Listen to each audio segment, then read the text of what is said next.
Ако си стигнала до тук, вероятно се чудиш всъщност как се роди идеята за този шоколад. Нека ти разкажа. Когато бях в Дубай, опитах прочутия дубайски шоколад.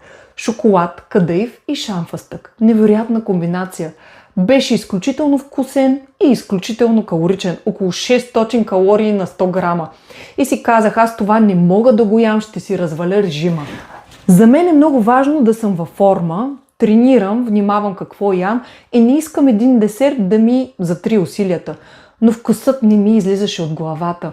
И започнах да си задавам въпроса, може ли да има версия, вдъхновена от този шоколад, която да ми позволява да съм в режим и да му се наслаждавам. Заедно с партньор, който има дългогодишен опит в създаването на хранителни формули, започнахме да разработваме рецепта.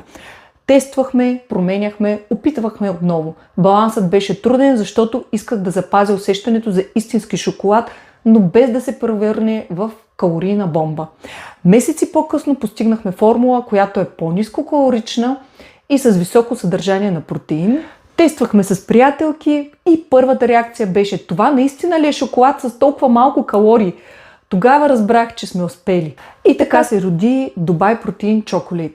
За първи път в България имаш достъп до дубайски протеинов течен шоколад, който запазва вкуса на оригиналния дубайски десерт, но добавя протеин и умерени калории. Вдъхновен от Дубай, създаден за жени, които искат да са във форма, без да се лишават от вкус. Ако и ти искаш да опиташ първия по рода си дубайски протеинов течен шоколад в България, можеш да го поръчаш от тази страница още сега.